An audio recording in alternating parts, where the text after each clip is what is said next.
You know I wait for the commas. Money come back like it's karma. Snow bunny thick all the common. God said ain't for no drama. Leave a broke nigga hating. You steady pushing that garbage.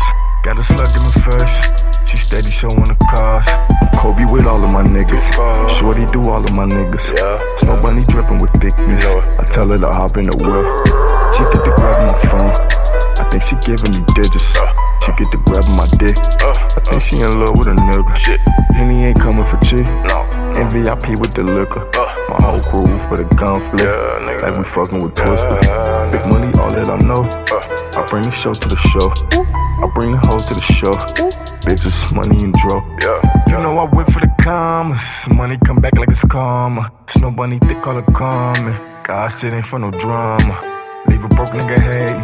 You steady pushing that garbage. Got a slug in me first. She steady showing the cars. You know I whip for the commas. Money come back like it's karma. Snow bunny thick all the common. God said ain't for no drama.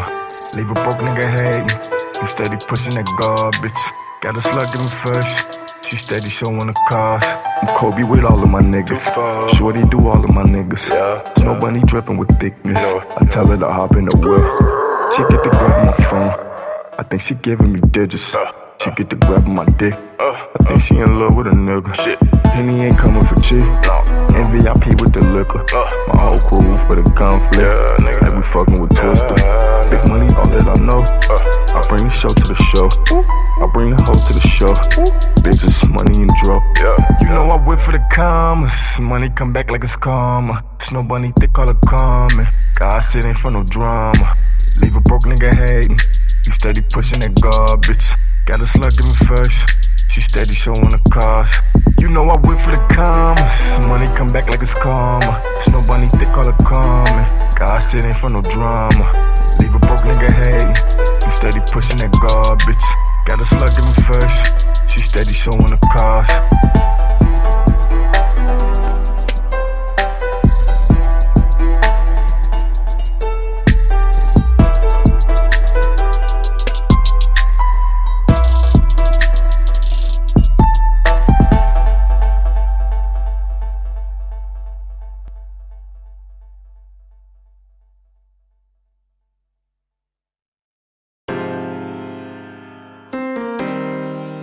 Watch how I stick to my grind, I never get out of line.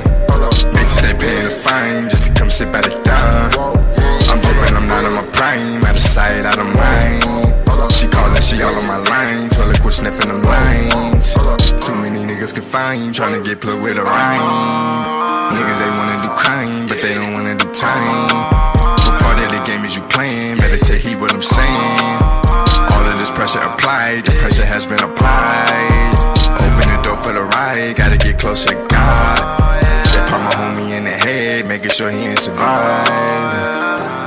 Times could get hard with no fad. That's why I'm down on my knees till I elevate. Watch how I stick to my grind, I never get out of line. Bitches, they paying a fine just to come sit by the dime. I'm drippin', I'm not in my prime, out of sight, out of mind. She callin', she all on my line, told her quit sniffing them lines. Watch how I stick to my grind, I never get out of line. Bitches, they paying a fine just to come sit by the dime.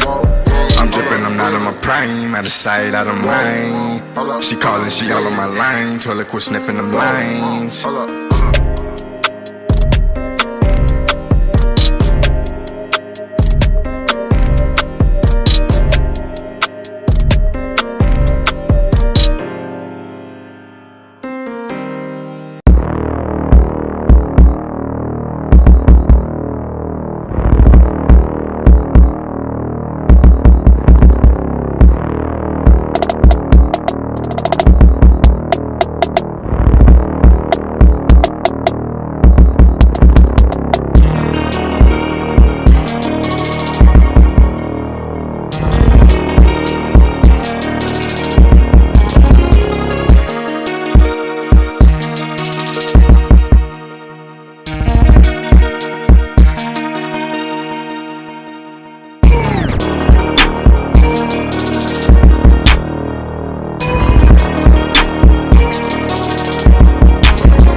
Yo, hey, yo, check it out. It's SB Shaq Barnes. I mean, many platforms. Episode 1.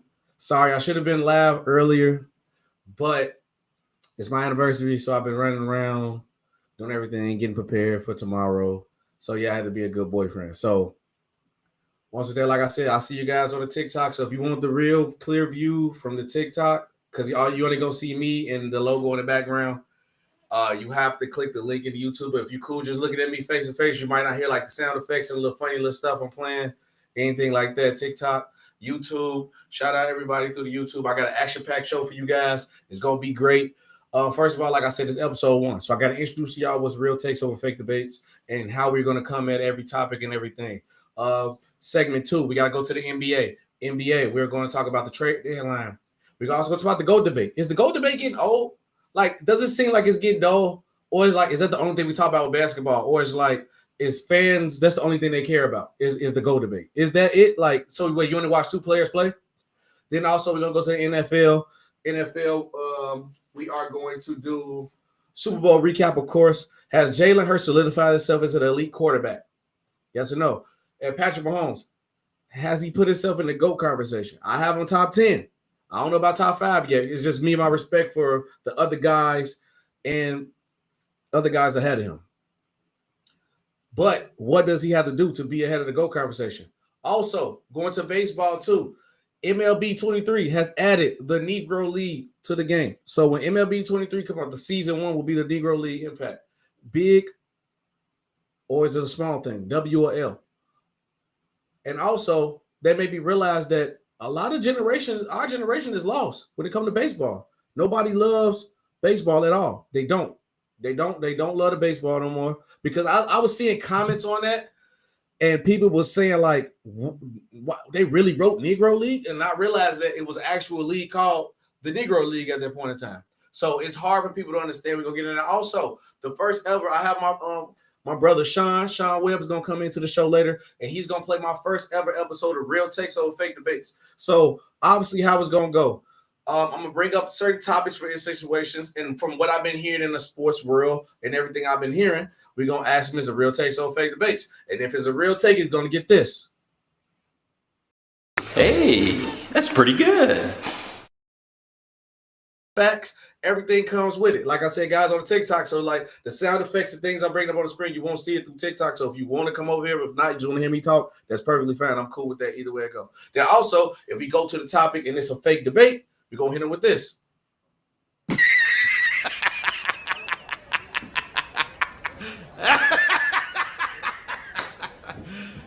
You serious? And don't start the show a little bit early. Today I'm doing a day early, but usually expect me every Friday, probably around like 7 Central Time, around ish. It depends. 7-ish. You're going to get daily videos.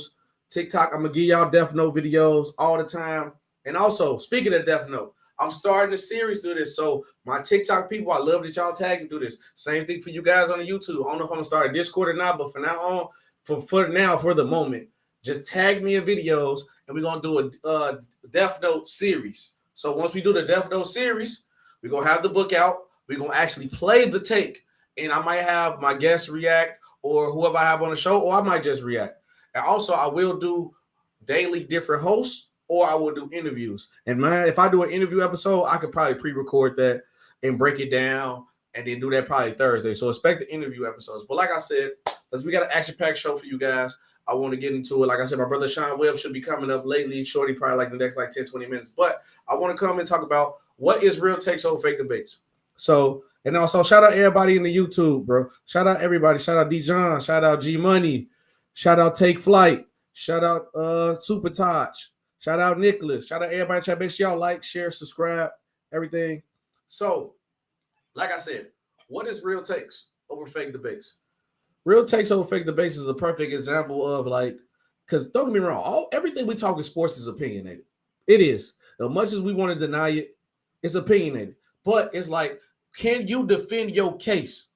And what you defend, what is you saying? You can say something outlandish. I done heard a lot of people say they don't think John Stockton's top 5, or Jordan not the GOAT, LeBron not the GOAT, Kareem 8. But it's like, it might be ridiculous to us to say this, but if you bring your facts and not your feelings.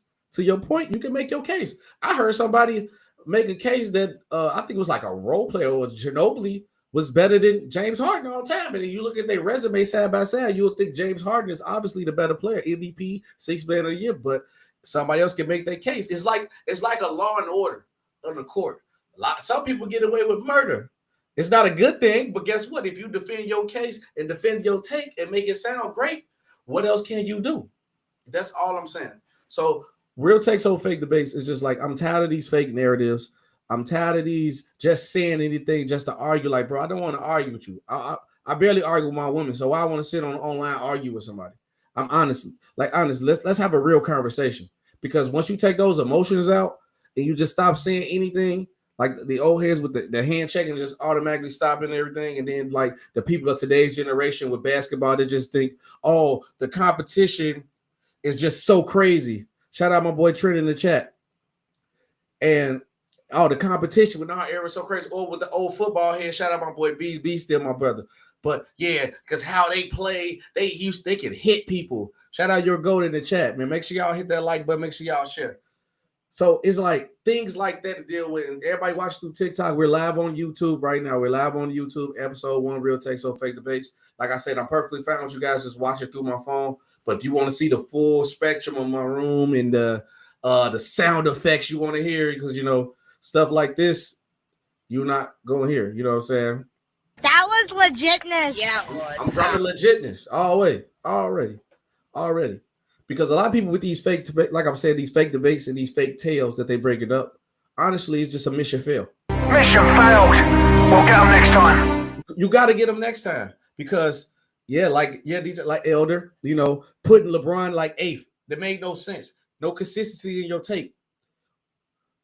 It's ridiculous to me, and that was the whole point. That was the whole point of what I'm bringing of Real Takes on Fake Debates. Because, like I said, at the end of the day, it's opinionated. Everything we say in the sport world is opinionated. Trust me. If somebody can debate better than you, you could lose. If they bring their facts, you can lose. But I'm tired of all these emotional because you so attached. Kobe, I love Kobe. Kareem, I love LeBron. And if you say something about him, you a hater. No, I'm bringing facts. Perfect. Oh, I hit my mic. Oh, hold on, wait, get back into it. Like, perfect example. I didn't believe in the Jalen Hurts hype, right? We're going to get in Jalen Hurts later, so I'm not going to go extra in detail. But I ended up falling in love with the brother because of him as a quarterback. I was looking at like his leadership skills, his style of play. He played at the level higher than expectation, nobody thought. Everybody doubted him. Everybody doubted him. He proved everybody wrong. And you have no choice but to respect it. Because the fact shows that he was that dude at that point in time. Hated to love it. The underdog was on top. 50 in the game said it for a reason. Hated to love it. The underdog's on top. So now, like I said, I got tired of the fake debates. And even so much of it, and I got tired of these bad takes. I'm an anime head. Death Note. Brought the Death Note. Start writing people in the book. Because guess what? Everybody loves anime. Everybody know what the Death Note is. Write you in the book. I even love anime enough. I got the Naruto. I got the Naruto headband with the slash in it. So, that's good. Hold on. What'd you say? Cold take. I'm sorry I'm showing y'all love on TikTok. Salute, everybody. I see y'all there. Mr. NBA. Salute.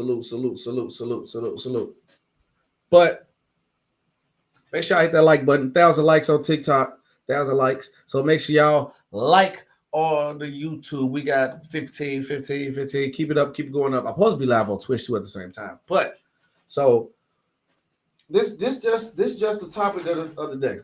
Now, let's get into it. Like I said, my brother Sean. So we're gonna get into the real NBA topics. I don't even want to spend too much. Like I said, Real Takes on Fake Debates. You see the logo behind me on TikTok. I'm gonna put it up. Do I got it for the overlay? Boom. Put it up here. If it loads, there you go. Boom. Real Takes on Fake Debates. You see the Real Takes is on fire. The fake debates at the bottom is cold. It's icy. It's ugly. It's ugly. Now, before we get to the topic, let's see what the comments talking about. I see y'all in here going crazy. These y'all said the Bulls still suck. Honestly, the Bulls are terrible, bro. 100% terrible. I'm sad that we didn't make any moves. You can't look at this roster and not get a point guard. At least try to do anything to make the team better. The Pistons have a better future than the Bulls. You can't have a better future than the Bulls, but y'all have more centers than anything else on y'all team in position. Him said Bulls need to hire Emmy and fire Billy. I highly doubt that because they just gave him an extension. Herbert is overrated. How is he overrated? He done led the league in like yardage and touchdowns. Like he's been going crazy. I ain't gonna say lead. He has a high number. High number. That's just me like just talking off top of the head. That's not even me looking at it. And I know he's high in numbers. But let me see. Let me go to where my screen share. There you go. So as I'm getting ready to share the screen, we got to talk about it. Okay, let's go. Let's talk about it right now. Get to the NBA. Elephant in the room. Kevin Durant goes to the Suns. Biggest winner. Biggest winner. Did the screen share? I'm trying to make sure that the screen share. Hold on, let me make sure. Put this over here. Okay. Did the screen share? Okay, let me see. No. Oh, okay, I gotta add it. Okay. Boom. There you go. Biggest winner. Clearly the Phoenix Suns. You got one of the best players in the league, Kevin Durant, added to the team. And as much as I keep telling you guys, everybody said, what about the depth? They lost Malik Bridges, Cam Jordan, Jay Crowder, who wasn't playing, who is not playing, none this year. They're fine.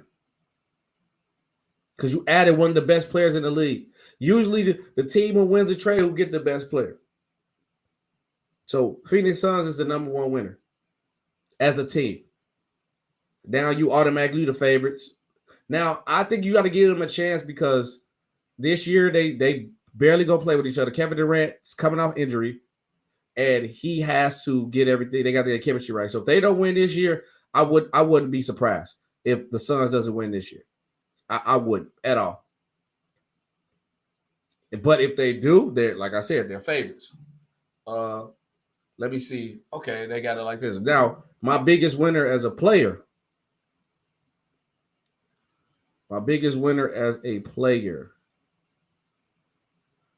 It gotta be as a player. Same team. I mean, same trade. Mikal Bridges. He's going to come a superstar. And I remember I was talking to Chill Town about this. I didn't even watch the game. So during the game, he was going off. During that, I said, OG, I think Mikal Bridges is going to really blossom from this trade. Because this year he was coming out of his bag, being more of a shot creator, not doing 3-and-D. Now, I'm not saying that he is this player, but with his two-way ability, and he learned how to knock down shots consistently and become a great shot maker and a leader of a team, I think Mikal Bridges' ceiling could be Kawhi Leonard. I said his ceiling. I ain't said it like if he could get in his bag to where I think he could get to at a higher level, I think his ceiling could be a Kawhi Leonard type of player. He's got the defense. He's a great shot maker. He got to learn how to he can knock down a 3-ball. Now, if he get his shot creation game up, he'd be great. I can see him as a Kawhi Leonard, and his ceiling will be Mikal Bridges, where he at now. 3-and-D, great defender, knocked down a couple shots. But he went to a team where he can flourish, and I feel like they will start building the team around him. And he has everything that you want as a great player. He went to it. He was on a team. He played a role. He grew, which is something that we don't even let players do in today's era. We don't let players actually grow at all. We don't. We don't let players grow. Mikal Bridges was on the Suns. He was a 3-and-D defender. He was a key piece to the Suns going to the finals. Key piece. He was one of the major factors of the Suns making the finals. So now you add that. Then this year he was adding his ability to create his own shot. Now you give it to a team where he goes to, he has nothing to lose. Nobody the Nets just lost Kevin Durant. Everybody expected to be out the playoffs. If he can lead them to in the playoffs to play in, it's a W for him. They got a lot of good pieces, a lot of good role players around there. So I'm just saying, I think as a player who won the trade deadline, got to be Mikal Bridges, because now he can flourish and become the player that I think he can be. And I believe his time of him growing and developing, which we don't let players do, a la Jameis Winston, even though, and big men need more time. Big men need more time to develop at all the time. I think a big will need at least about like 4 or 5 years straight. And I don't know. I think Deshaun get the link. Hold on. I might end up ending my live on TikTok. Oh well. I gotta send Sean the link.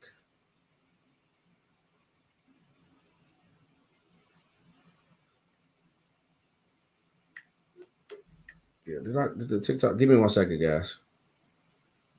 See, and also I'll prepare for moments like this too. So when I have to be like, we'll be right back. We'll be right back. Hey, that's pretty good. Your first day working.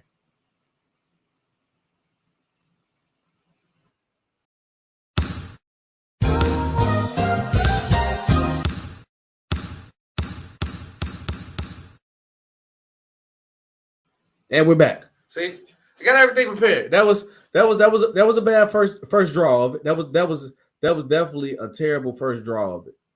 Terrible first draw of it. Terrible. But we working. Episode one. But we working. Oh, my brother Sean is in the building. Give me 1 second. Let me add my brother Sean. Yo, Sean, how you feeling? Welcome to Real Takes Over Fake Debate. SB, how you doing? Welcome back, brother. What's going on, Sean? I had to get you for episode 1. I had to bring you in with me for episode 1 to bring it in. Man, so, appreciate that, man. It's an honor, of course, to be on the first episode, man. Yeah. I had to. You're right, man. I had to bring somebody. If we're gonna do Real Takes Over Fake Debates, I got to bring the guy who I know always bring the real takes. So, like I said, introduce my brother Sean Webb, Heat fan, great sports analyst, knows his sports from top to bottom. Bring the old school knowledge to you. So, like I said, once again, welcome Sean Webb to Real Takes Over Fake Debates. So, Sean, when you came in, I was at the point of talking to basketball. I know I sent you like the show script, but you already know we're gonna go to NBA trade deadline winners and losers, and then we're gonna talk about the GOAT debate. Is it getting old? I didn't want to start that until I got to the point with you getting on. So from the point I was at, I was talking about how I believe as a player, I believe Mikal Bridges won the trade deadline, because now I feel like we're going to actually see him flourish. He just had 45 points in the last game he played. I think his ceiling could be a Kawhi Leonard type player, but I think like his floor will be Mikal Bridges, what he is now. What you think about him? I mean, he's in a great situation. Obviously, looking at Brooklyn, obviously they got to make some more moves with their roster. Of course, I think they'll be trying to move Simmons this offseason if they can. I don't know if they can, but they're gonna try. Yeah, I doubt that. I doubt it. But I mean, listen, he may very well prove himself to be a capable guy to build your team around. I think the big thing for him is just he came from phrases that made it sound. The last 3 years, the Suns have been a pretty stable organization, from a coaching and front office perspective. Now, obviously, the ownership was a different situation, but I just think you know, what Brooklyn has to make sure they do is, you know, if he's proven himself to be that guy, is commit to him being that guy and making sure you're surrounding him with everything possible. You know, what you don't want him to do is end up being a guy who puts up great numbers on a bad to middling team. So, you know, I think he's in a good position. The Kawhi comparison is interesting. Because one thing he does better than Kawhi, without question, is he plays every game. Every game, yeah, he plays. So, you know, I think it's going to be, you know, that's one thing that, you know, you do get with him is, you know, he is that guy who, you know, is always available. He shows up to play every night. And, you know, and so having that, I think, makes it easier to build around. But, you know, organizationally, you know, make sure Jock Vaughn's going to be there for a while. You know, make sure you use the assets you're getting in these trades to continue to improve the roster. And you know, we'll see. You know, the East isn't, you know, it's pretty top heavy in the East. Yeah, very top heavy. Yeah, the back half of the East, you know, you win 45 games, you're in the playoffs. Yeah. So, you know, so I think, you know, it'll be interesting to see. But, you know, I like, you know, what he gets to do now. And, you know, so we'll see. Yeah, and then like with him, the reason I brought the Kawhi Leonard comparison was obviously like the 3-and-D guy, and he had to be able to create a shot. And it's like I think a young Kawhi actually showed up, and also salute Coach Dude Sports TV. I see you in the chat. Todd says salute Sean. Sean is definitely in the building. That's the reason why I got that, and I think this team will still be good because now it's like they just lost Kevin Durant, so it's like you don't expect nothing from this team. So if Mikal Bridges can still lead this team to the playoffs, that's a W. For any fan, any for him, interesting. And then before we get to the GOAT thing, I wanted to bring up, well, I think one, even though I know we talked about this already before, but talk about it again. We got Kevin Durant and the Suns situation. I think the Suns 100% won the trade deadline because at the end of the day, no matter how much we could question the roster, if it's going to be good or bad depth or not, they short a plan. You added one of the best players in the league on your team. That's a W to me at all. Because, like, at the end of the day, it ain't guaranteeing you a championship, but it gives you a high stake and chance of actually getting to it. Yeah, I mean, you know, I still wouldn't put them past Denver just because I think Denver has more continuity. I respect that. But, you know, I mean, again, you know, obviously we know Durant brings a lot of experience, playoff experience. I think the big thing for them, you know, as we always talk about is, you know, is health, and particularly, you know, CP3 every playoff seems to get an unfortunate injury at some point in the playoffs. Facts. No, you ain't lying about that. So, you know, you know, they need a lot of luck in that space. And then, you know, the other thing too is, you know, them figuring out the rhythm with him and Booker in particular, because, you know, Booker is a guy who plays off the ball, but Booker likes to get his shots. Yep. And you know, if CP waves Book off or he waves KD off, you know, you still got to feed Ayton because you got to keep Ayton engaged. Yeah. You know, and well, because he's one of those guys where he's not engaged, he ain't playing. Yeah. So, you know, I think certainly they're the winners, but I would say, you know, I still wouldn't put them past Denver quite yet, but I think they're definitely just on pure talent a top 2 or 3 team in the West easily. Oh, okay. Now, Sean, I put my things up here from the team I believe won the trade deadline, and then I had the player. So I want your take on it. What is your team that won the trade deadline, and then what is your one player who went to the best situation for him that won a trade deadline as an individual player? I think outside of Phoenix. Outside, I mean, if you agree with Phoenix, you can just say you agree with me. You know, we here, baby. Yeah, outside of Phoenix, I definitely think the Lakers. Yeah, they look pretty good. And Dallas, you know, the Lakers and Dallas for me were the 2 teams outside of Phoenix that won the trade deadline. In terms of the player that went to the best situation, you know, it's not a guy who I think is gonna completely move the needle, but he's a guy who I think will help this team late, you know, in the season and going into the playoffs. Thomas Bryant going to Denver. Okay. I like that move for them because he's an upgrade from DeAndre Jordan. And he will offer some level of rim protection, which Joker really doesn't offer. So I think the Thomas Bryant move, quiet as kept, is one of those moves that you're going to see pay off for Denver. Come playoff time. Yeah. And I was surprised he actually wanted to go to Denver because it was like, well, I guess that's probably what they traded him to because he was mad about his minutes with the Lakers. He wanted to start, but then he's go to Denver to be a backup. So that kind of like really confused me. Yeah. It definitely confused me. So I've asked you guys in the chat. We want you guys to be interactive. Tell me your one team that won the trade deadline and what player went to the best situation. So now I want to go to the next part. Like I said, we always talk about real takes over fake debates. But when it comes to when I say real takes, let me get KD up out of here.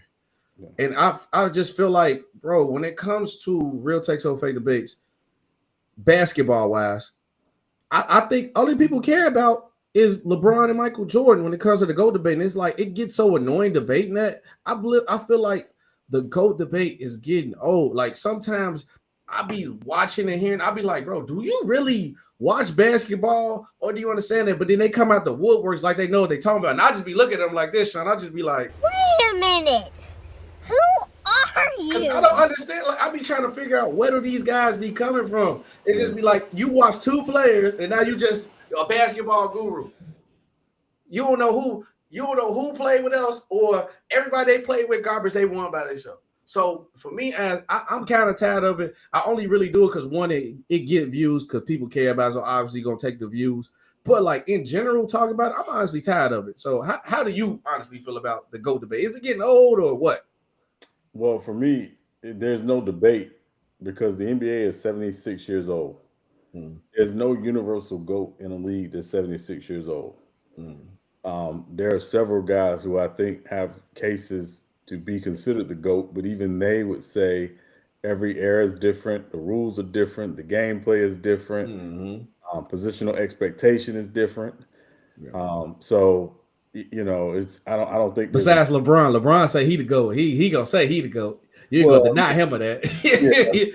Which I mean, again, if he feels that way, that's fine. But but I also think that it's the NBA has become more like hip hop. Where guys are going to tell you how great they are on the track. I mean, how many times did you hear Wayne say he was the best ever? How many times have you heard Jay-Z say he was, Jordan 20? You know what I'm saying? So I think that's what the NBA is today. Now it's just more guys telling you how great they are, and LeBron is, certainly in today's NBA. I was surprised you dropped the LL because LL was the first person to ever say he the best rapper alive. Yeah, exactly. LL did say he was the GOAT. The GOAT from off bat. Yeah, I know a little bit. I'm young. I know a little bit. I know a little bit. He had an album called "The Greatest of All Time." Greatest, yeah. Yeah. So but I just think it's hard. There's no universal GOAT. It's just in a team sport that has been around forever. I think it's easier to have the GOAT conversation in an individual sport. Yep. Because, your success really is dependent on you. So you can have a GOAT in boxing. You can have a GOAT in tennis. You can have a GOAT in golf. You can have a GOAT in swimming, but in, basketball, football, baseball, there's no universal GOAT. Yeah. And do you think we probably need to just because what I also hate in the GOAT debate when it comes to basketball, it's always just Jordan, LeBron, and I hate that Kareem gets disrespected and lost in the middle of that conversation. And also, maybe should we switch to like the greatest team of all time conversation? Maybe would that be more legit? Because obviously, people as fans gonna talk because they're gonna rock with their boy no matter what. Right. Yeah. I think the greatest team debate is a lot easier to have because it's easier to to quantify and qualify. You're gonna look at all time. You're gonna look at season records. You're gonna look at was that team a dynasty? How many championships they win in a certain period of time? So I think it's a lot easier you're going to look at all-time talent on that team. How many Hall of Famers did that team end up with? Is their coach in the Hall of Fame? So I think it's a little easier to qualify and quantify greatest team of all time. But also to have that debate, you got to know basketball prior to 2000. Facts. It's a lot of 2000 basketball fans. Nothing against 2000 basketball fans. Mm-hmm. You got to go back and you got to do your research. Mm-hmm. You got to look at the 86 Celtics and the 87 Lakers and the 96 Bulls, and you got to look at some of these all-time great teams, the 72 Lakers, for example. So I think you really have to go and do your research to have that conversation. Yep. Okay, we got a couple questions in the chat. Yo, go on. He said, ask Sean, who is better, a prime Andre Drummond or a prime Hassan Whiteside? Jesus. But answer that for your go, please. Your go, I would have to go with the guy who made all-star teams, and that was Andre Drummond. Hassan Whiteside didn't make one? I thought he made one at least. No, he never made all-star team. Yeah. No. And then Drummond. Yeah. The John feel like Wilt Chamberlain should be added to the conversation. Wilt and Kareem have GOAT cases also. I don't know if Wilt have a GOAT case. For me personally, I just feel like he's just an inflated number guy. And I looked up research about how selfish he was and how he tarnished and was toxic to his team. So that's why I docked Wilt, because he was so great and could have been as dominant as a Bill, but he let his ego and him wanted to be the stat guy. No way you running down the court. Hey, how many points I got for 50? Oh, okay. All right, cool. You know what I'm saying? I dock Wilt for that, because now I'm just like, I know how, especially how it look, because we even seen it with Russell Westbrook. I respect him, but obviously he knew he close that triple W to chase it. So it's like, that's why it's like it's hard for me to put Wilt as the GOAT, but I have to respect him in my top 10. What about you? I mean, Wilt's in my top 10. You can't, overlook his dominance and things that he's done that will never be done again. Nobody's ever going to average 50 points a game for a season. Never. We will never see that. Never thought I would see the center lead the league in assists again, but Joker may very well do that. MVP, my MVP pick. So he played 48 and a half minutes a game for a season. Nobody will ever do that again. So you do have to appreciate his individual dominance. I think for me, when you're in the GOAT conversation, it's what I always like to do is look at who you played with and who did you play with that would not be in the Hall of Fame had they not played with you. And when I look at his career, there's not anybody that I can really say that definitively about. Maybe you can make an argument about Howard Greer, but Howard Greer was a very good basketball player. Yeah, he was nice. But other than that, there's nobody else I would say. And that for me is Wilt, what kind of drops Wilt down for me in that conversation. You know what? Also, that I added to my criteria too. That I think I've been added to it, but I actually saying it how long were you in the conversation for best player in the league, or when you was the best player in the league? I think that matters to me. Especially if you're saying that guy is number 1, 2, 3, or top 5. Okay, how can I say you top 5? But how long was you in the league where you were the best player, or at least the 1 or 2? I think that should matter, especially everybody talking about individual. That's a close thing, an individual thing we can take from a team sport. Right. I think that matters a lot. And I would say to add to that, SB, because I agree with you on that. When you were the individual best player in the league, was your team winning championships? Yep. And not just one, multiple. And with Wilt, when he was arguably the best player in the league, they did win one. Yeah, I think he did win one. Yep, he did win one because but they weren't able to sustain it because obviously they were going up against an all-time dynasty in the Celtics and someone else who has argument to be in the GOAT conversation. The late great Bill Russell. So I think it's never want to disrespect Wilt. Wilt Chamberlain, Wilt and Russell's rivalry was huge for the NBA, for the growth and for the expansion of the NBA. But yeah, it's hard. I don't think he's in the GOAT conversation. Respect that. Once again, this Shaq Barnes is a real takes over fake debates. My boy Sean Webb is in the building. Up next, we're going to talk about the NFL Super Bowl recap, and we're also going to talk about, is Jalen Hurts a elite quarterback, and what does Patrick Mahomes has to do to be considered a GOAT? Real takes over fake. We'll be right back after this.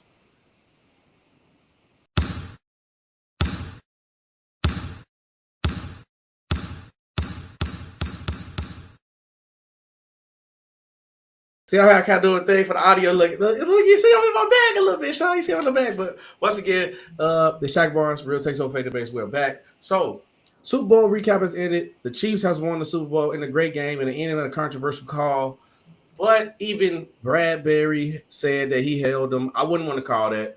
As a fan of the game, Sean, would you want to see the game end like that? I want to at least see the Eagles get a chance. Because when the Bills played the Chiefs, Patrick Mahomes scored, they was like, man, Josh Allen should have had a chance to go. So it's like, yo, I want to make him kick the field goal and let's see Jalen Hurts get him down the field.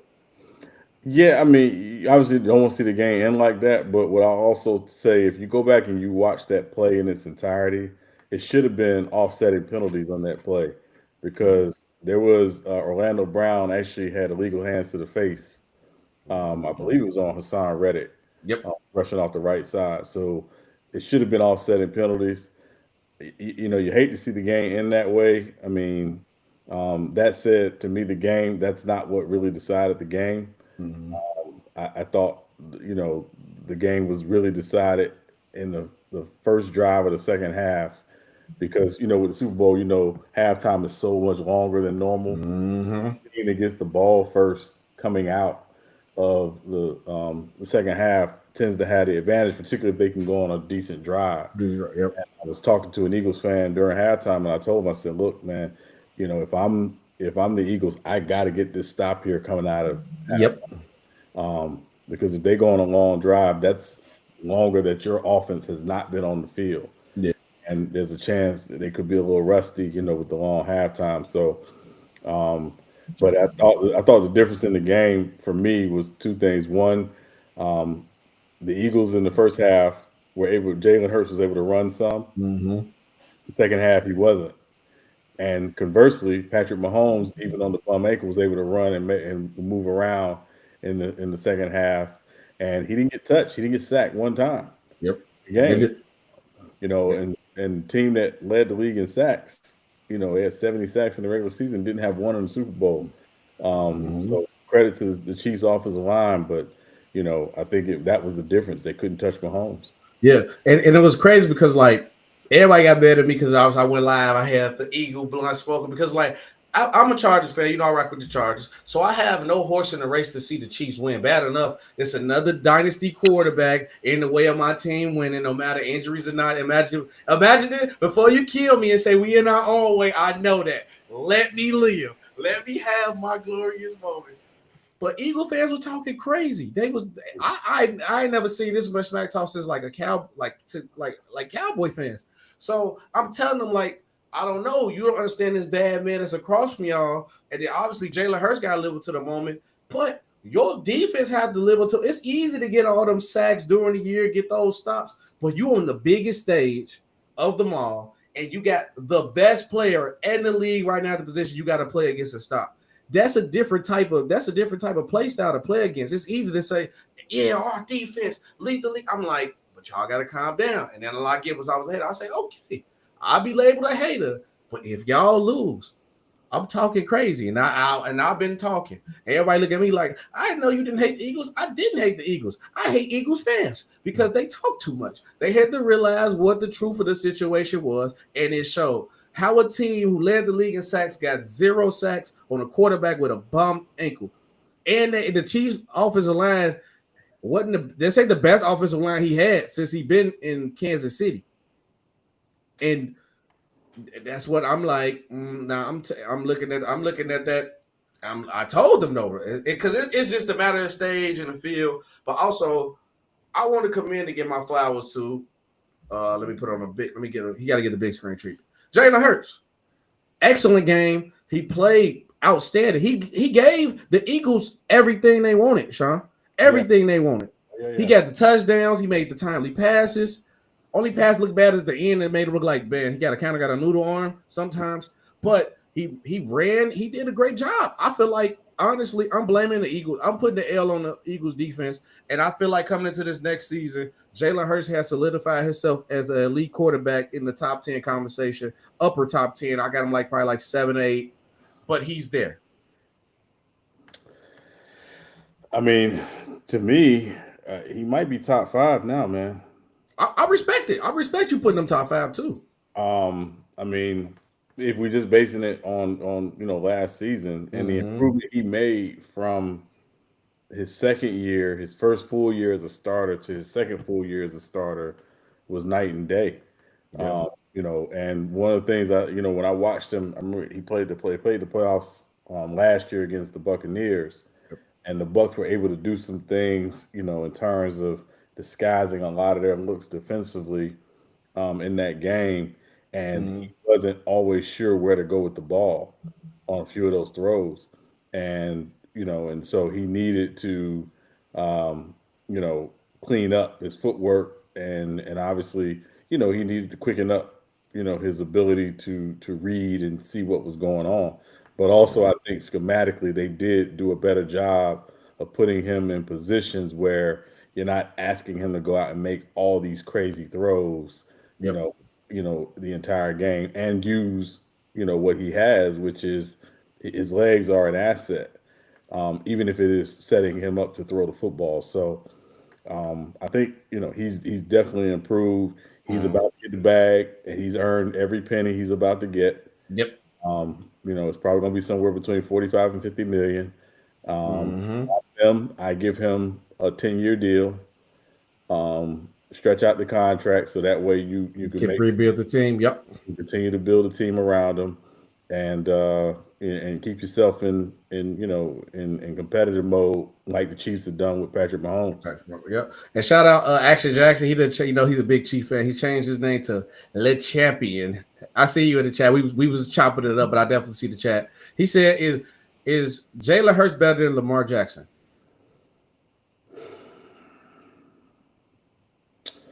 I mean, he's certainly been more durable the last couple of years. Whether he's better, I can't say. I think again, Lamar's in an interesting situation, and obviously you don't want to make this a Lamar conversation. Yeah. But Lamar's in an interesting situation because they literally have built everything around him, and they ask him to do a lot.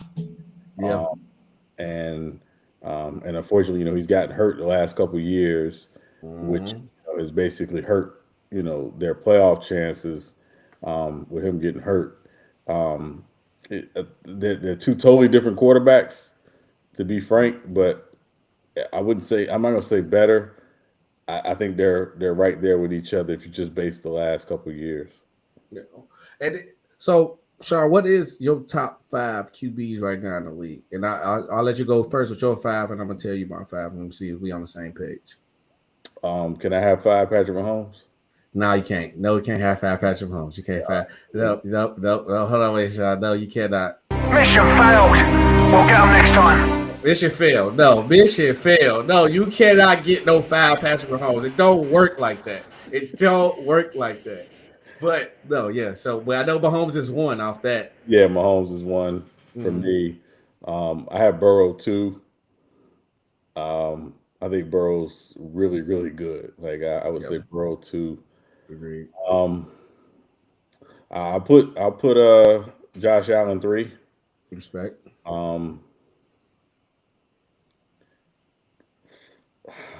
See, yeah, that's where it get tricky at. That's where it get tricky. I'm gonna say 4 Lamar. I'm gonna say 4 Lamar. Okay. And then 5 Jalen Hurts, but I'm having a hard time leaving Justin Herbert. Yep. Respect. I'm having a hard time. He put up the numbers.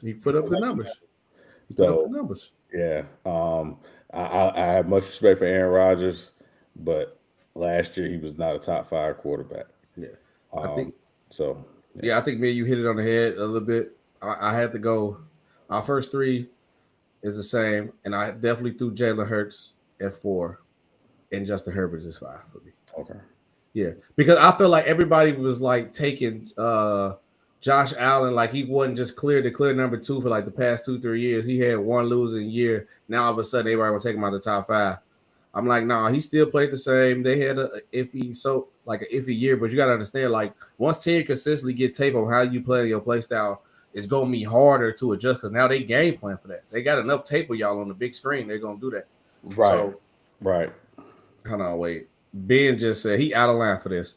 Top 5 quarterbacks. He said Mahomes, Allen, Lamar, Deshaun, Desmond Ridder. What? That's uh. Wait a minute. Who are you? Who are you? What is wrong with you? Are you drunk? That is terrible. That's ATL young boys, you know. So Yeah. you got to ride for ATL. I ain't mad with how he rides for ATL, but no, I'm mad. I'm mad how you ride for ATL. So you know when you get the first official, joke's on you.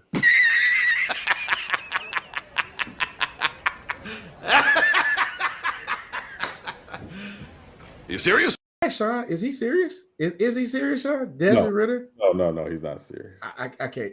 Yeah, he's not serious. He's laughing. Yeah. But now we go to the next guy, right? You go to Mahomes. Let me get Jalen Hurts off the screen. Wait. Okay. Now to do. Patty Mahomes. And I got this article up. I want to read a little bit of. Let me get Touch. Let me put it like on a bigger screen. Clutch points. Do not allow. Mahomes is on pace to be the greatest quarterback of all time. Patrick Mahomes put up. Is this? Oh, that's week one. See, look, this was week one of the season. This from September. So they already had this conversation before he won. So I thought this was one after he won. They said Patrick Mahomes put up 360 passing yards, 5 touchdowns, no interception with a 44-21 Kansas City win week one over Arizona Cardinals. This performance solidifies the fact that Mahomes is still the best quarterback in the NFL right now, which is clearly it also means that the quarterback is on pace to be the greatest quarterback of all time. He's still a long way to go from Tom Brady, and still is making his case. But Patrick Mahomes' GOAT argument is stronger and is getting stronger by the day. Now, for me, when it comes to Tom Brady, because everybody knows Tom Brady is a ring guy. You know, you did heard me pretty much time on your the other channel used to be on U3, and I was chopping up going crazy for Brady. But I don't think Patrick Mahomes need to win 7 rings. I think if he win 2 more rings and an MVP and Offensive Player of the Year, and then he just get his yardage up to be in the top 5, top 10, it'd be hard to deny him. For me. Yeah, I mean, it's again, it's kind of one of those things. It's an errors thing for me. Mm-hmm. I think he has a chance to go down as the best, without question, the best quarterback of his era. Yep. If you just look at the accomplishments, the stats, whatever. He's a lot of people forget when he came out of Texas Tech. He had some things he needed to clean up. Mm-hmm. And one of those things was, his footwork was really out of whack. Yeah. And he could be a little Brett Favre at times because he has such a talented arm that he could throw his way out of certain situations. But he also this year, I think, led the league in bad throws.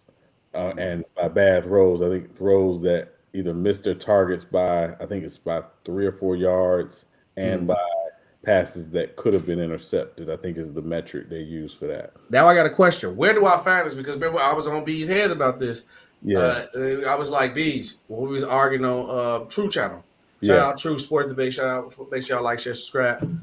I was like, where do you see this at? Because I'm like, this sounds like something that you would hear somebody just say on TV and everybody run with it. Because we seen that before. People hear somebody announce something say on TV. So I'm like, okay, Sean, you know me. I'll do my research or something. If you tell me something, I'll take an L if I'm wrong on something. But let me do my research and let me see. Like, so where is that metric at? Because I believe it's on Next Gen Stats. But what again, part of the conversation is I think he actually led the league in EPA. Okay. This year as well. So it's there's no perfect quarterback. Like we know that every quarterback has flaws. I just again, what I looked at this season was he lost his best weapon outside the numbers. Yep. And a lot of people had the Chiefs not, even winning the division this year. Because they were like, how are they going to replace the loss of Tyreek Hill? And that was true. And what I, kept saying was, listen, they still have Andy Reid, still have Eric Bieniemy, who should be a head coach, by the way, but that's another conversation. Man, I don't know why he ain't got a job yet. We could talk about that another time, but but you know, for them to be able to still be as effective as they were. Their running game was okay. Like, they found something with Pacheco, coming into the season, which I think again he was a 7th round pick that they, just kind of added to the backfield, and he ended up being better than expected. But for them to lose what they lost, and him had to have his best statistical season as a starter, tells me he's grown as a quarterback. And he doesn't make a lot of the wild throws that he would make early in his career, because you have a Tyreek to bail you out. You put it out there and you just let Cheetah go get it. So he had to be more of a progression quarterback. He had to be more of a quarterback who, again, they were using a lot more motions this year. They're using a lot of jet sweep actions, things like that. Try to get guys one-on-one. They didn't have their the guy who kind of was supposed to replace Cheetah this year, in terms of the guy who takes the top off the defense with Cole Hartman, because he was out. So they got Tony to try to do it. Tony did a good job when he was there too, also. Yeah, and Tony came along as he got more used to being there in the system and things like that. Sky Moore, they figured out some ways to get him the ball in space creatively. So but it starts with with Bieniemy, Andy Reid at 15, and then you still got 87, Travis Kelce. So I think for him to do what he did this year, I mean, it was an amazing thing. They're going to be in the conversation as long as he's healthy, and Andy Reid's coaching. As long as Andy Reid's coaching. And Sean, why you think nobody's talking about the fact that Andy Reid coached circles around the Eagles head coach during that Super Bowl? Like, nobody's even talking about that. I think it wasn't even close how bad he outcoached them during that game. Yeah, I mean, you could tell, like, in the second half, again, they made some adjustments. They made the better adjustments. And again, it's Andy Reid's 4th Super Bowl. It's Nick Sirianni's first. So Andy Reid, that team, I think, had a better understanding of what to be prepared for because of that experience. I almost say it's hard to win your first Super Bowl. I think it's hard to win your first Super Bowl when you're going up against a coach who's been there before. Yeah, that's like he got the feeling of playing like Bill Belichick and Tom Brady over again. Yeah.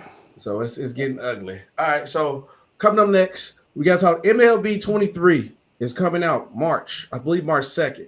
Season 1 update. They're adding the Negro League.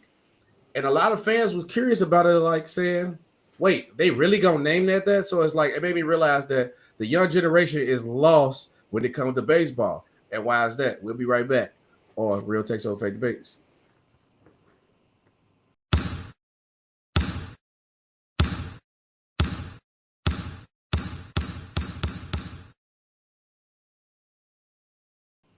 All right, like I said, I brought up to you guys, MLB 23 presents the new gaming experience celebration, the Negro League Season 1. I'm sorry.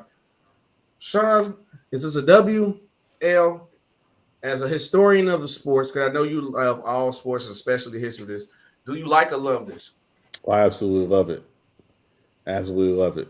For the longest time, the Negro Leagues didn't always get their just due. I have a thing when it comes to baseball. I don't count any MLB stat prior to 1947. Agreed. I have all the respect in the world for Babe Ruth, but if you didn't play against any black, brown, or Asian players, don't tell me how great you were. Yeah. You dominated your own. Yeah. If you could hit, a slider from CC Sabathia out the park, I might have to give you your props. Yeah, your props, yeah. If you could hit Bob Gibson, I might have to give you your props. But for me, I think this is a great thing by the show. Because again, the Negro Leagues, and if y'all have never had a chance, if you ever, add it to your bucket list, go to the Negro League Museum.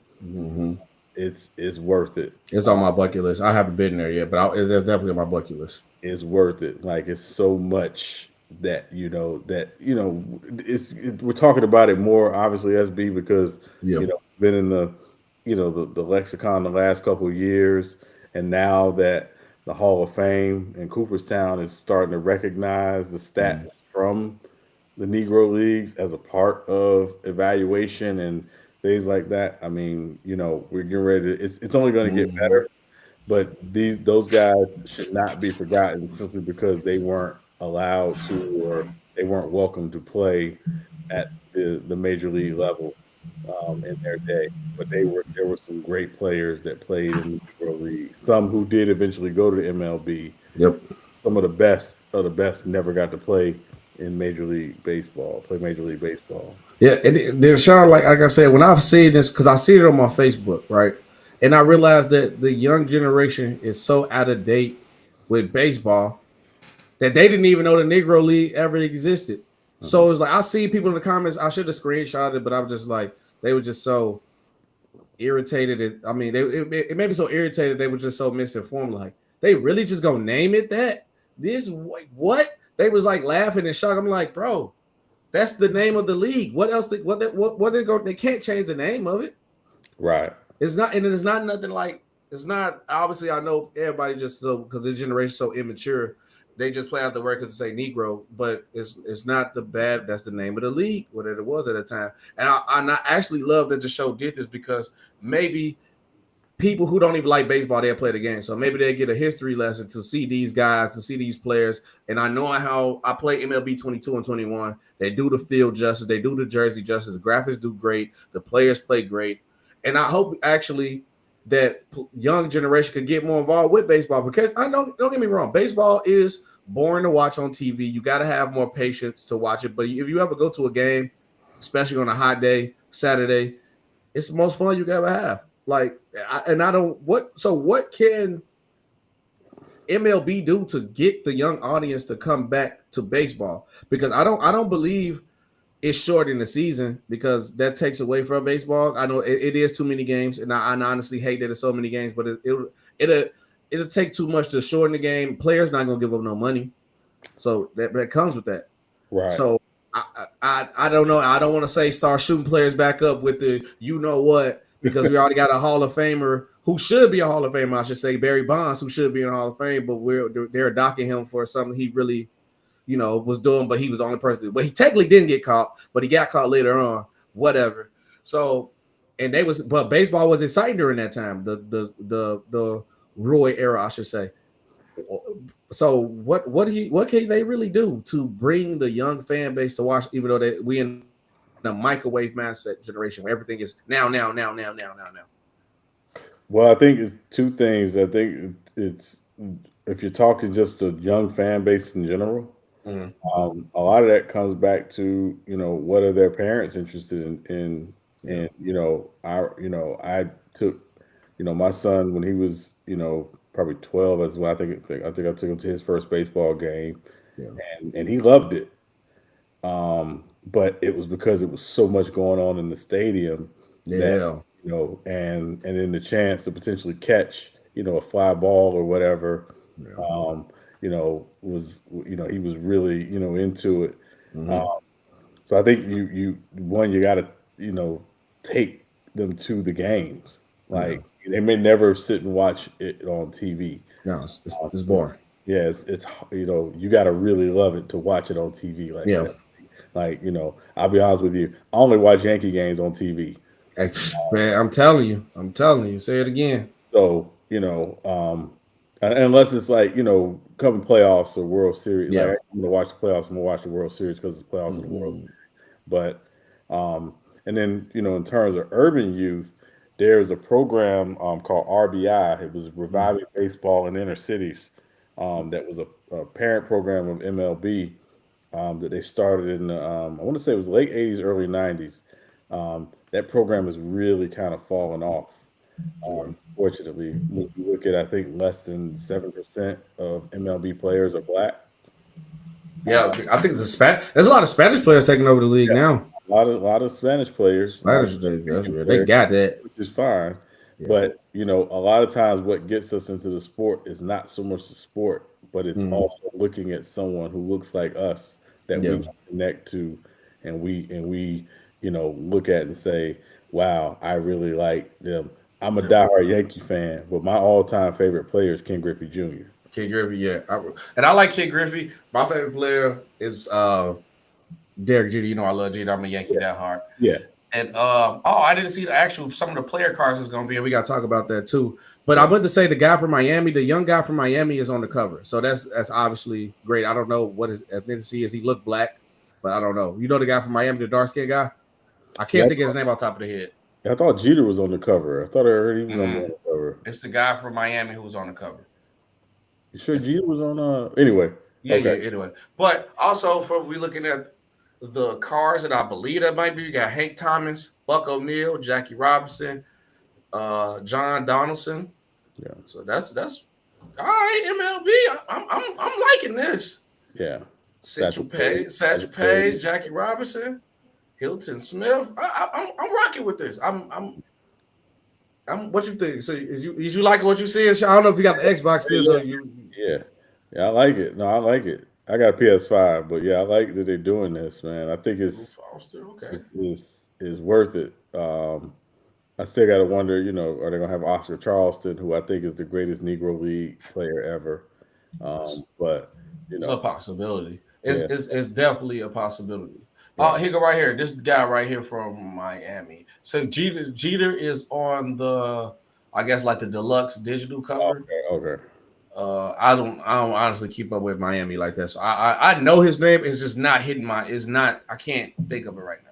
Yeah. Jazz. It's Jazz. Yeah, Jazz. There you go. I know, he got like a funny name. He got a funny name. Yeah, and in 2 years he won't be on the Marlins anyway, so that's why. They got to get the hype from him now while you can. Mm-hmm. All right, Sean. Before we get up out of here, I didn't get a chance to write my questions fully down, but I kind of know what I want to do with it. So obviously, gonna be the first ever real takes over fake debates game. So how it goes is like this. Let me exit this off my share screen. I'm gonna give you a take that I have heard multiple times. So obviously, you got to tell me if it's a real take or fake debate, and then after that, you can explain why it's a real take or fake debate. If it's a real take, you go get.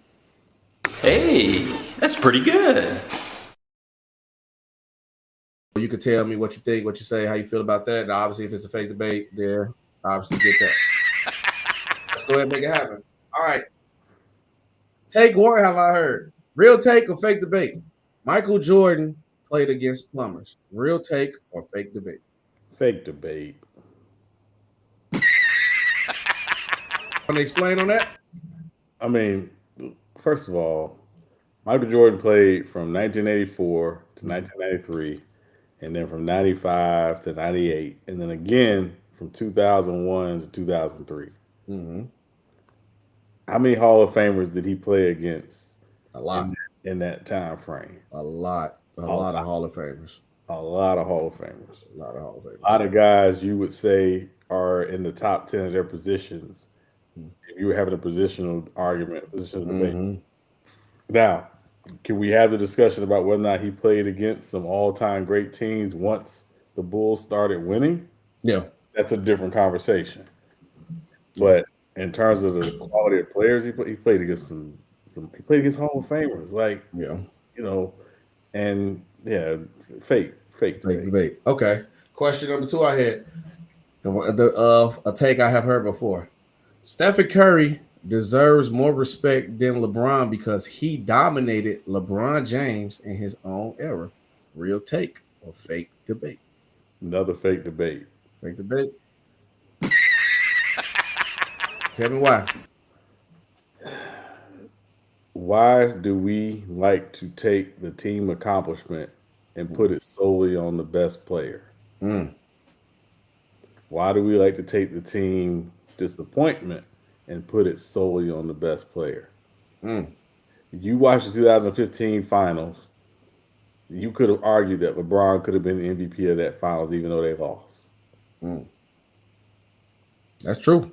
That's true because he led it all statistical stat category.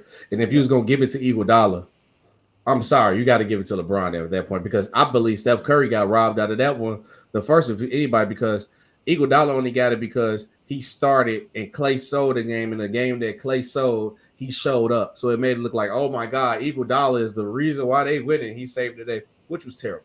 Yeah. Which was 100% terrible. 100% terrible. Yeah, it's absolute fake debate. It makes zero sense. Again, they're not playing 1-on-1. No, that's true. It's 5-on-5. So fake debate. Okay. And then when we was talking about this earlier, I said I was gonna bring it up later. Kareem Abdul-Jabbar is the most disrespected player in the GOAT debate. Real take. Okay. Hey, that's pretty good. Explain it to me. Or to the people. So if you look at, so when we talk about the GOAT debate, everybody likes to keep it strictly in the NBA. Yep. But if you look at basketball life and basketball career, there's nobody with a better resume basketball career-wise than Kareem Abdul-Jabbar. Agreed. The only thing Kareem does not have on his resume is the Olympics. And that's because the year he would have played in the Olympics in 1968, a lot of black athletes boycotted the Olympics. Yep. So, and had he gone to the Olympics in 68, he would have dominated. I think he would have dominated too. It would have been done nice. Yeah. It would have been done nice. Because he was the best college player in the world. So, you know, and again, I'm telling somebody, if you just look at basketball resume, it's not even close. You know, so, and obviously every basketball aficionado you can look at these guys in the GOAT debate. I can tell you an area where they were not that dude. Jordan was not that dude in high school. He was good, but he wasn't that dude in high school. Wasn't that dude? No, he wasn't. LeBron doesn't have college on his resume. Obviously, he went straight to the NBA, but he doesn't have college success on his resume. He was that dude. Yeah. So, you know, it's at the end of the day, just looking total basketball life, Kareem probably has the greatest argument to be considered the GOAT if you just look at total basketball resume, not just NBA. And what kills me though, from the Kareem side, I'm gonna piggyback on you from Kareem, is because I hear both sides of the debate. Right, when I hear people say Jordan, 6-0, he won MVPs, which is dominant over the league. I was looking like, Kareem, 6 MVPs, got a lot of championships, dominated the league. Was that man? Took Oscar Robertson, didn't have a championship, came in the league. Kareem came in the league averaging 30. People talk about how Mike came in the league dominated. Kareem did the same thing. Then I hear the LeBron side. LeBron got every stat category. I'm like, Kareem retired leading in points, and I believe, was it blocks and rebounds or something? Like he had like 2 or 3 stat categories where he led the league in before he left. He was all-time leader in blocks. He retired 3rd in rebounds. Third, but like, and everybody talking about how LeBron top 5 and all these stat categories. Kareem did it in the era of that. So I was like, I think Kareem definitely deserves more respect. All right, so now we're switching over to football. Deion Sanders is the real GOAT of football as an NFL player because he was actually elite on both sides of the ball, other than other guys who was in the conversation because they only played one side of the ball. Real take or fake debate? Fake debate. Oh, you got to tell me this. You got to tell me this. Go ahead. He dominated in 2 out of 3 phases of football. Okay. Defense and special teams. Okay. He was not a dominant offensive player. They used him schematically at times offensively, but it wasn't like he was going out playing 20, 25 plays on offense every game. Right. So his dominance was in 2/3 of the game, but not, offense and defense. Now, if he did that in offense and defense, again, we're having a different conversation. Okay. He wasn't Chuck Bednarik, who is, again, a throwback. But Chuck Bednarik played for the Eagles back in the day. He played center and he played linebacker. He dominated both. I agree. So he would have more of an argument for being that dude because he played on both sides of the ball and dominated on both sides of the ball. Yeah. So, yeah. Okay. The next one. With the advancement of the NFL and quarterbacks having to be mobile, we will see more black NFL quarterbacks. Real take or fake debate? Fake debate. Oh my God. So there are some markets in the NFL that will never embrace having a black quarterback, regardless of how good he might be. Okay. That's just the reality. The NFL's fan base is still largely conservative. Agreed. And so, you have to remember, depends on your market. And if you have a black quarterback, he better be more Dak than Cam. What about he for Patrick? Yeah, he better be more Russell than Jameis. And I'm not talking about I'm not talking about terms of play. I'm talking about, the company man thing. So, but it's a lot of some markets will never embrace having a black quarterback. Okay. So do you think it's just going to be like more white quarterbacks just going to learn how to be mobile? Like we're going to see just more Josh Allen's maybe? Because I feel like at this point you have to be mobile as a quarterback and you got to have a nice arm. Like you got to have that talent. I think the league has just got to a point where you got to have the talent, and then we can if we can sharpen you up and tone you up into the player we want to see, like Patrick Mahomes. Because everybody, like you said, everybody thought Patrick Mahomes was just, oh my God, heaven sent, and that's why all these Bears fans here in Chicago boo-hooing, all these major sports stations boo-hooing that Patrick Mahomes, oh my God, we could have got Patrick. He would not been Patrick Mahomes that we see today if he played for the Chicago Bears. He'd be Mitch Trubisky. Right. 100%. Yeah. The Bears can't develop nothing. Shout out to Andy Reid. Yeah, and Trubisky's a good example, right? Mm-hmm. Trubisky's a far better runner than he is thrower of the football. Facts. So there will be teams that will embrace that, and having a guy like that versus having the black quarterback who simply drops back and throws the football and doesn't want to run. You think about somebody like C.J. Stroud, who's coming out of Ohio State and probably going to be a top 5 to 8 pick. Yep. The criticism about him is he doesn't like to run. Yeah. Well, again, is it that he doesn't like to run, or is that he wants to prove he's a guy who can win from the pocket? And that's, I feel like in this league, you're going to have to run. You're going to have to just have that ability to take off if needed. Yeah, I think you have to have the ability, but what I don't think you want to be is a guy who's overly reliant on it.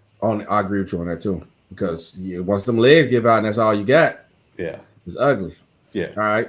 Yeah. Next one. Is it after the Chiefs just won the Super Bowl? Is it time to put Andy Reid in the GOAT conversation of coaches? Top 5? Top 10, definitely. Top 10, definitely? Top 10, definitely. Okay. When I think about top 5 coaches ever, obviously, you have the Belichicks. I think a guy like, Joe Gibbs, for him to win 3 Super Bowls with 3 different quarterbacks, none of whom were in the Hall of Fame. I don't think we'll ever see that again. You still have Don Shula, of course. You have George Halas, of course. Papa Bear Halas. You got Bill Walsh. So I mean, I think Andy Reid is definitely in the top 10. But it's some guys in the top 5 that they were just complete innovators, and also had a lot of team success or a part of a dynasty. Tom Landry in the world, Chuck Noll. So I think it's definitely top 10. Top 5 is other guys I could probably argue for all time better than Andy Reid. The reason why I would get Andy Reid the case because he did it with 2 different franchises. I never seen he like the quarterback whisperer for me. Like he made quarterbacks. He brought Mike Vick back fresh out of his situation. We ain't got to go that deep into it. Back to the elite Michael Vick. I think he had Mahomes, had Alex Smith. So I'd never seen a quarterback really play bad under him. And then I love his play calling. So I think he's definitely deserved to get that respect. I think and I think given today's league, how it's such a quarterback-driven league, he's the best coach in the league, given it's such a quarterback-driven league. And like you said, you look at his history with quarterbacks. Every quarterback that's played for him has never played better for anybody than they played for him. Yep. And it's not all quarterbacks with the exact same skill set. Nope. What Andy Reid does, and this is what coaching 101 is tell me what this guy does. We're gonna make it happen. The way to use it and to build upon that as this guy gets a chance to grow in this system, in our program. Because again, they don't get perfect quarterbacks. Yeah. They get guys where they say, okay, what does this guy do well? Does this guy, test well here? How is he in the classroom? How is he in the film room? How is he in the locker room with his teammates? So and I think that's what makes Andy Reid unique. He is, you think about it, Brett Favre won 3 MVPs with Andy Reid as his offensive coordinator. Okay. Yep. All right, now let's switch. We got 3 more to MLB, then we're going to call it one on the first episode. Okay. All right, baseball. If the MLB does something to the ball, I'm going to say lighten, or if the players do something, whatever, to inquire the game. Let me word it better. That's a bad way to word it. If the MLB favors the offense like other leagues, NBA, NFL, will it make the MLB more exciting to fans and bring younger fans to MLB? Real take or fake debate? Fake debate. Okay. Why we got it? It's fake debate because, again, MLB will never be able to compete with the pace and the back and forth nature of football and baseball, or football and basketball. Maybe a clock. A clock will help, but you can't really add a clock to baseball. I don't know how you can even do that. Well, they got the pitcher's clock that they've added. Yeah. To kind of speed up the game.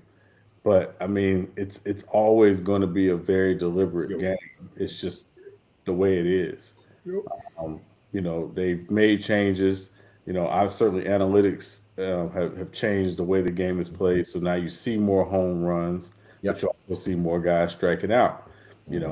See, guys driving the ball 500 feet, but you also see guys batting 220, 240 versus 300, 320. So, I think they tried to do certain things to change the game, but it's baseball. It's baseball, It's never going to be this exciting, again, because it's not a transitional game. It's always about it's always a game of using a square bat to hit a round ball. That's true. All right. Now, obviously, we was talking about MLB. The show 23 was bringing like the Negro League for season 1 showcase.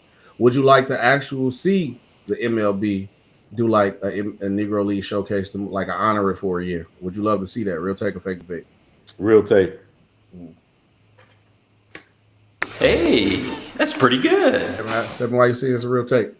Well, I think, again, you had a lot of these teams, MLB teams, played in markets where they had Negro League teams, or at least in the vicinity. So there's a way to do it. Maybe you do, Negro League jerseys for a month. That'd be fire. Unfortunately, a lot of the gentlemen who played in the Negro Leagues have passed on or at an advanced age. Yeah. But maybe you do where players get to wear the names and numbers of Negro League players on their backs. Yep. Kind of like they do for April 15th with Jackie Robinson. When they wear 42 across the the back. So yeah, I think there's a way for them to do it, but it can't be contrived. It's got to be real. It's got to be consistent, and it's got to reach out to, urban communities in particular. Yep. Okay, one more before let me see the chat. CA3 said the format is fire. I appreciate you, my brother. Man Down Sports say salute. Dion says Sean rocking the Miami Heat gear. This question we done already talked about a lot of times, and I'm gonna still ask you anyway because I want you to go in on it. Barry Bonds, is he a Hall of Famer? Real take or fake debate? Is it time to put Barry in the Hall of Fame? Real take. All right, go ahead. Hey, that's pretty good. Here, go ahead. Gosh. Listen. And when we talk about GOAT and the greatest players of all time, Barry Bonds is in that conversation. Yeah.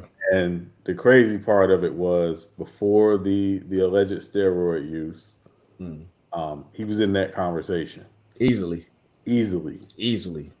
if you go back and you look at him in Pittsburgh, I mean, when you talk about five tool guy, and I mean, and he made it look easy. Easy, yep. The biggest issue with Barry Bonds is not his play; it was his personality and the way he treated the media. Yep. He did not like talking to the media. They did not like him, and also, I mean, again, I think there's always going to be a racial component when it comes to black players who particularly don't get along with the media in baseball. There's always going to be that racial component there. Jeff Kent, who was a teammate of Barry Bonds, was an absolute jerk. Yeah. Absolute jerk. But when you hear the adjectives used to describe him, hardworking, gritty, tough, those adjectives used to describe the white ball player, you didn't always hear that when it came to the black ball player, and you were certainly going to hear that about Barry Bonds. No, I agree. But at the end of the day, the man's a Hall of Famer. There were guys who were juicing who couldn't hit a ball a lick. Yeah. Don't tell me that it was the juice that made him hit the ball as far as he did, as much as he did. Yeah. I think the only thing it did is just kept him. I think it really just kept him playing. That's it. He probably just rest from injury. That's really it. You know. Yeah. And so, at the end of the day, he's a Hall of Famer. Should have been on the first ballot. And, so and I think he'll get in eventually. Yeah, I think like, all right, we got the point. You punished him long enough. I think y'all made your point. But I think Barry Bonds should be in the Hall of Fame because he's part of baseball history where you cannot get rid of that. And honestly, like, and I even played the role of, like, because of that, I docked him because, in my honest opinion, I think Barry Bonds is the greatest baseball player. But I say there, due to me being biased with the Yankees, and I just feel like as an all-around player and the talent, he's good. Obviously, other players you could debate. But honestly, if it wasn't really for the steroid use and they're docking him, I got Barry Bonds as the greatest baseball player. I've never seen anybody play baseball on that level. And it was like must-see TV because if every other game or every game, he going to at least hit 1 or 2 home runs. And it's like, you got to go watch that. Imagine for a second, just real quick, because I know you want to wrap up. Imagine for a second if he had got a chance to play in the American League in his career, where he could have just DH'd. It would have been ugly.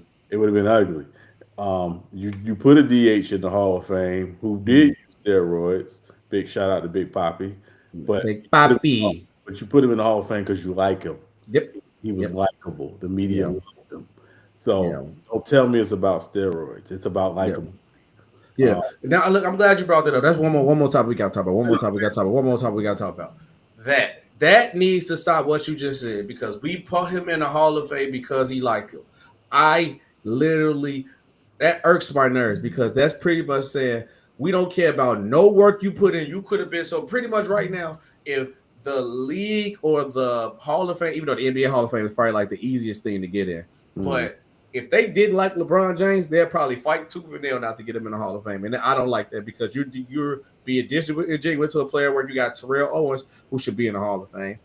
I hate to say it, but he's just too wild. I know he ain't getting in. Antonio Brown, that should be a Hall of Fame, but there's no way chance he's getting in the Hall of Fame. Devin Hester, even Deion Sanders said he don't know why. You got Barry Bonds, should have got in. Like it's a lot of guys, especially baseball too. Because I don't think Sammy and Mark McGwire got in, right? I don't think they got in. So obviously, and I believe they're only doing that to try to play fair to Barry because that's the first set when they names pop up instantly, how they get in and Barry don't get in. So I think they need to stop with the liking this because at the end of the day, you need to have that's a real takeover fake debate. Perfect analogy right there because that's fake to me because it's like I don't like you, so I'm gonna hold you back. But your work, everything that you put in, literally says Hall of Famer, no debate. What you think? Do you think it should stop with that? Yeah, I mean, it should stop, but also believe that part of it is that the media should not be the only ones who vote for the Hall of Fame. Yep. I think actual Hall of Famers should be able to vote for their Hall of Fame. I agree with I that. think there are guys who get in the Hall of Fame purely on likability, but it's not about their longevity. It's not about how dominant they were for whatever they did. There's a guy who got in the Pro Football Hall of Fame last year who was not a Hall of Famer. Who got in the Hall of Fame? Who you talking about? Tony Baselli. should not have gotten in the Hall of Fame. Yeah. You played 5 years. Yeah, no. And you played with a left-handed quarterback, and you were the left tackle. Make it make sense. He's likable. They like him. So likable. On up. You see him in the community. He does. He does color commentary for the Jaguars. There you go, right there. That's why he gets in. He got a smooch. You know, to everybody. Yeah. Now he's likable. Get him in there. 5 years. Come on, man. Like it's getting ridiculous.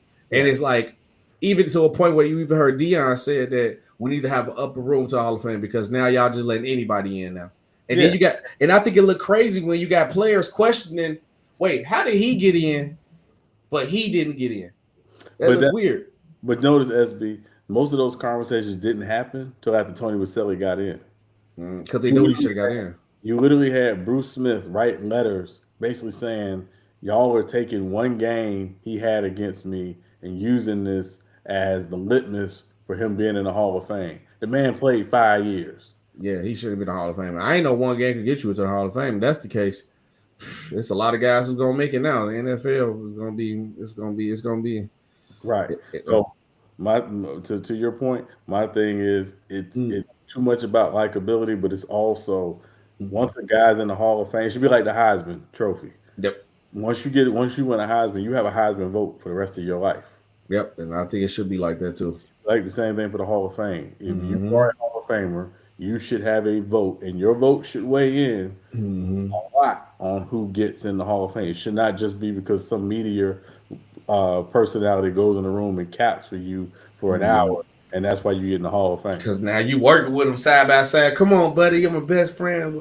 I definitely think the players who have a Hall of Fame vote should weigh the most. I think like if they had, because it's Hall of Famers, the media, and who else? Just that it? It was just media right now. It's literally it should be actual Hall of Famers. I'm not saying the media vote doesn't matter. I'm saying it shouldn't be the end all be all. I think it should go like 60% Hall of Fame players, 40% media.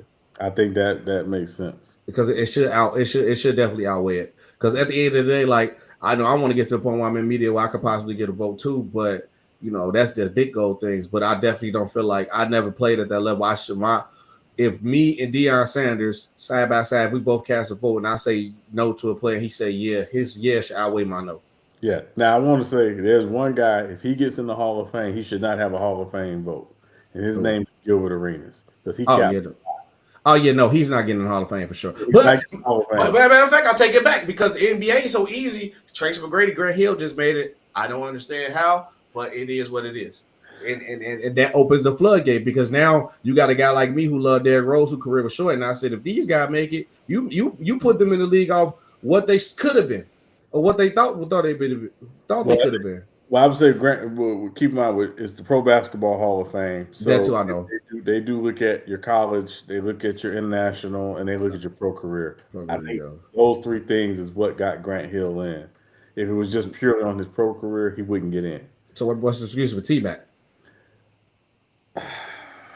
Because my excuse right off back, everybody say Derrick Rose career short. He made it to a national championship game. Yeah, I think with T-Mac, first of all, it wasn't a very strong class. No disrespect to anybody else in that class, but it was terrible. Yeah, it wasn't really the strongest class. And again, part of it, remember, he was on TV. He was doing television. He's visible. You see him. Yeah, get T-Mac in there. Yeah. So, that's how I go. Man, once again, Sean, I appreciate you coming on the show, man. I know I hit you up last minute. My lady I've been running around too much. I almost didn't do the show, but I promise, as I said, I'm on my dilly. I'm on back down on it.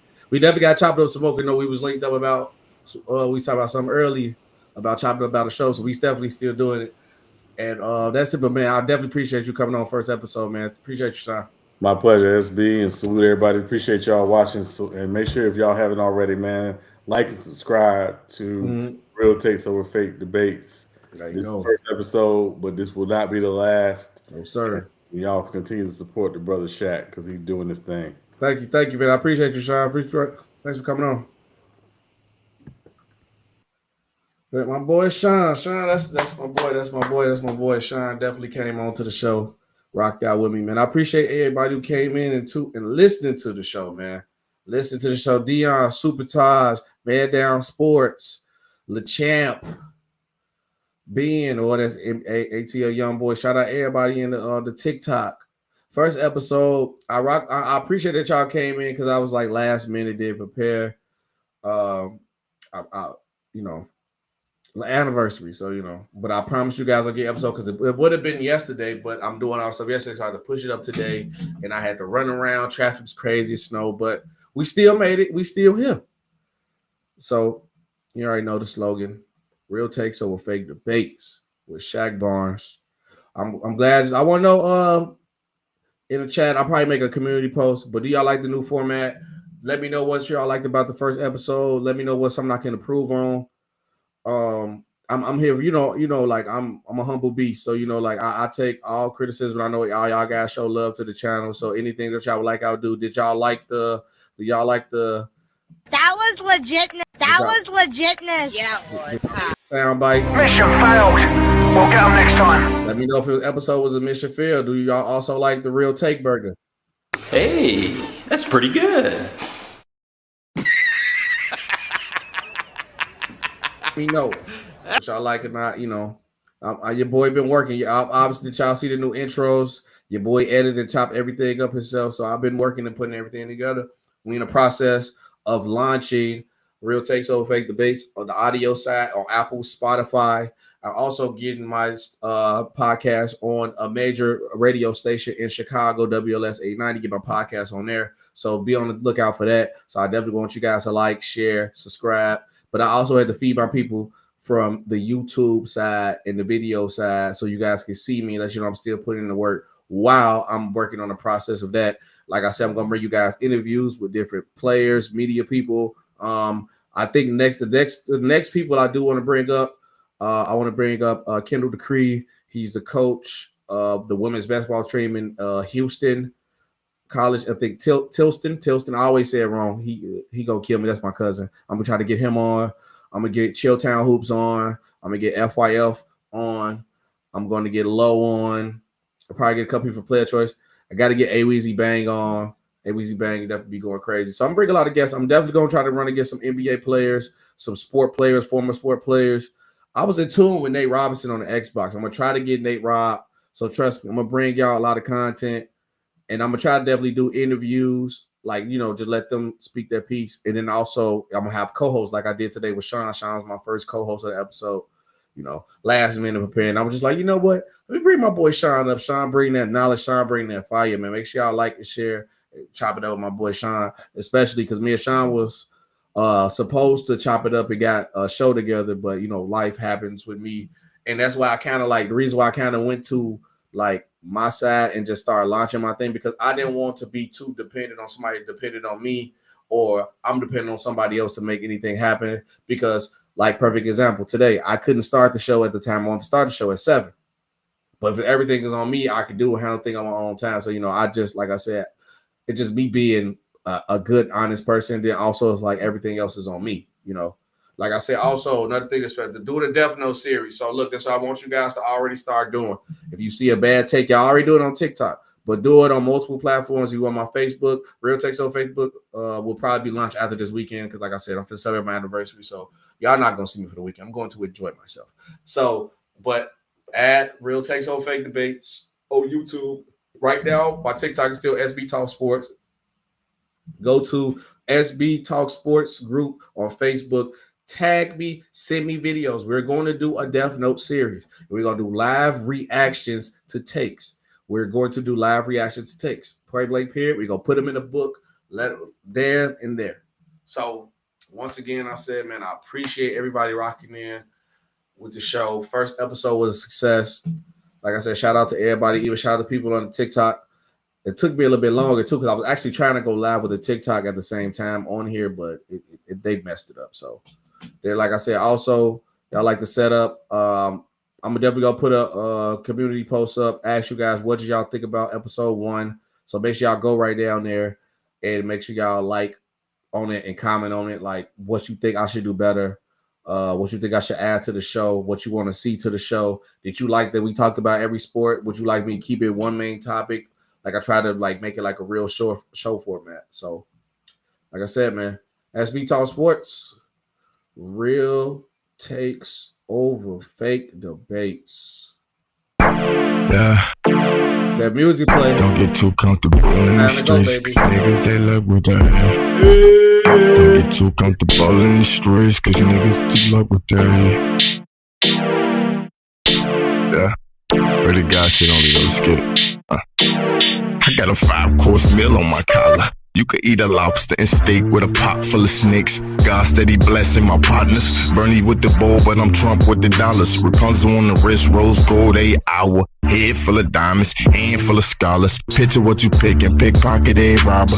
Batman trying to beat Bane with a bottle. Tell him sick come, he don't want a problem. Redhead still, river dancing on the island. I'm from Riverdale, so you know I'm staying silent. But at the same time, my silence is a Bible. In the strip club, it's 30 on my arrival. They gon' either praise you or either dislike you. Either way it go, my sniper probably a guide you. 360, so you know who I'm around to. Asking worker man, what the fuck you been up to? Feeding my families, that's friends who got stuck to.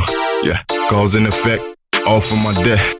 God only bring a real nigga to the steps. I looked at my phone, saw shadow with death. I turned Kanye cause he still gon' protect. I turn God when I roll up the dope. Roll up the dope. Roll up the dope. Roll up the dope. Skirt. Whipping the ghost. Ghost. Whipping the ghost. Ghost. Whipping the ghost. I peel off when I whip with the ghost.